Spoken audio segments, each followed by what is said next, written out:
Le secret glaçant que cache le crucifix du pape. Il ne fait aucun doute que le pape François est venu révolutionner complètement cette figure dans le monde. Après son arrivée au Vatican, il y a eu de nombreux changements, que nous avons pu observer. Tel est le cas du trône papal lui-même, qui a changé pour une chaise en bois. Il a refusé de porter l'étole rouge brodée d'or. Et est devenu le premier pape à porter une bague, en argent au lieu d'or.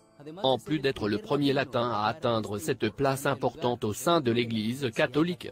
Malgré tous ces changements, ce qui a vraiment suscité la controverse, et attiré l'attention du monde entier, était quand il a rejeté le même crucifix d'or qui, pendant des années, a servi de symbole papal, pour le remplacer par une croix d'argent, qui cache un secret effrayant.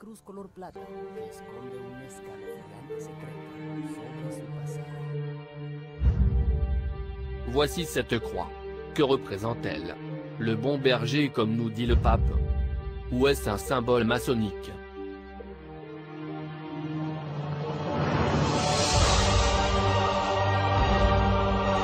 Nous allons analyser chaque partie de cette croix.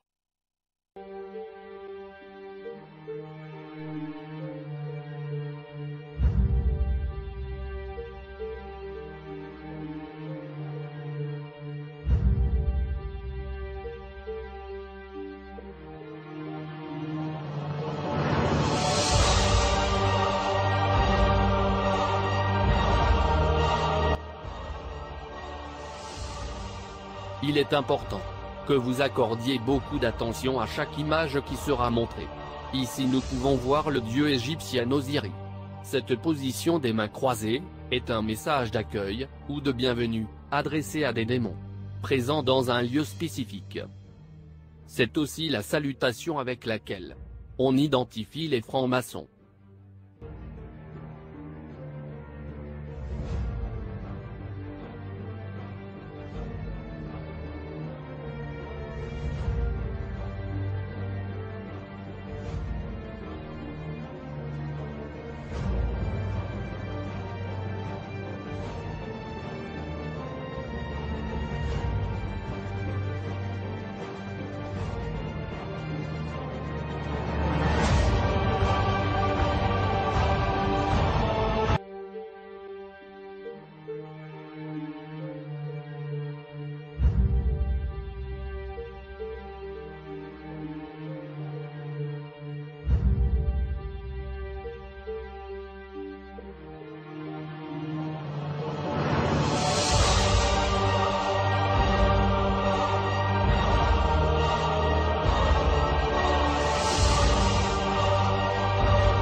Ici on peut voir ce pasteur les bras croisés dans la position du dieu Osiris.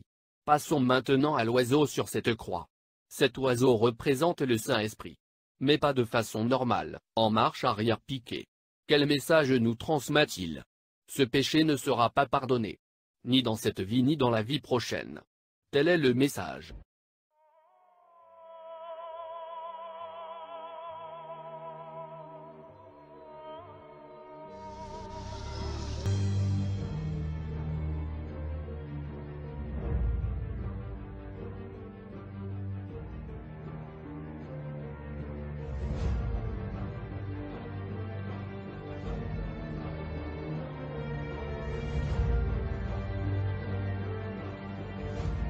Le pape François croit qu'il est le bon berger.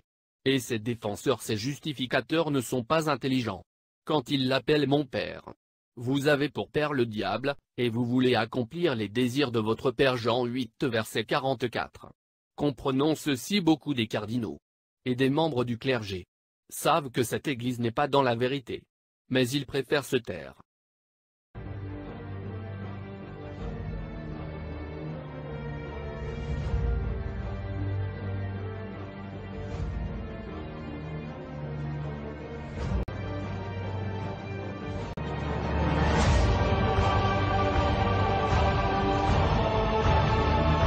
La hiérarchie des grandes femmes de l'Ancien Testament permet une approche particulière. Ce sont elles dans la généalogie qui annonce que le sang païen coule dans les veines de Jésus.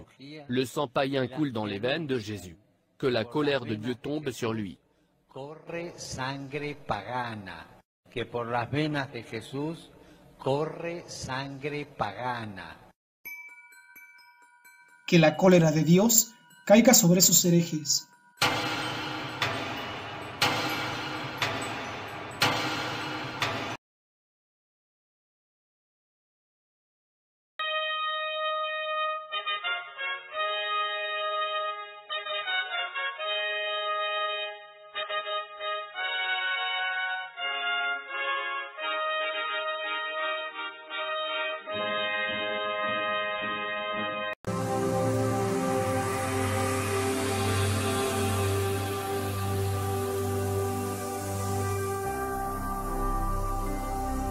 Jésus-Christ TV,